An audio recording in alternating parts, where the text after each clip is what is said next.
Roob's Observations brought to you by Bradford White Water Heaters. Really an impressive win by the Eagles, 23-14 out in Inglewood, California. We'll start with the first half, second half disparity. I just thought, look, the second half has been a problem for the Eagles. They haven't been able to finish. They got to 4-0 despite some scary endings, including last week in overtime. So to see them shut out the Rams in the second half, and you look at some of the numbers, they're unbelievable. Cooper Kupp in the first half, 6 for 95. Second half, 2 catches for 23 yards. Matt Stafford threw for 147 yards before halftime, just 75 yards after halftime.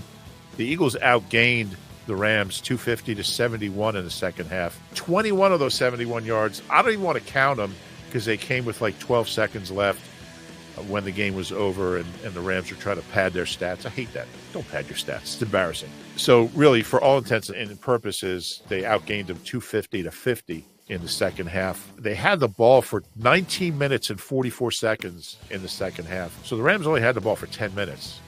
To be able to shut a team out in the second half, especially a team that's the number 4 offense in the NFL, and to do it with a makeshift secondary without Fletcher Cox, that was impressive stuff. Other side of the ball, A.J. Brown.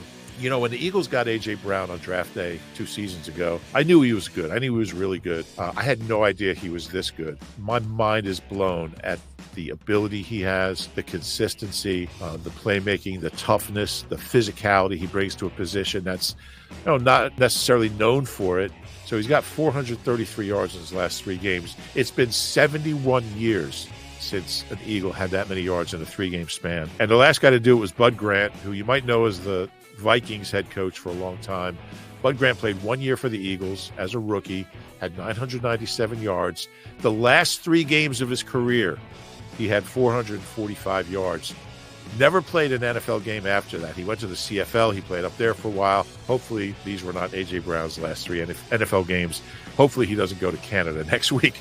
I don't expect that to happen. But I don't know if I've ever seen an Eagle play at this level for this long. I saw Mike Quick. Deshaun had some great years. Obviously, T.O. in 04. A.J. Brown's the best receiver I've ever seen in an Eagles uniform. And I just really believe that. And one thing I really loved about the offense that's been missing until today, Devontae didn't have any catch. He had 1 catch, 1 short catch, but it wasn't just AJ. We saw Goddard with 117 yards. And then DeAndre Swift had a big game, a big second half. Again, he was 5 for 7 rushing in the first half, and then he was 12 for 63 in the second half. So he finished with 108 scrimmage yards. So it was a pick your poison type of thing. This offense works best when it's not just 1 guy or 2 guys catching the ball and making the plays. When you have that dimension of unpredictability, of versatility, of multiplicity, can't believe I said all those words correctly, but that really makes them a dangerous offense. And when Jalen is as efficient and effective as he was today, finding the open guy, it makes this offense really, really hard to stop, and that's what we saw today.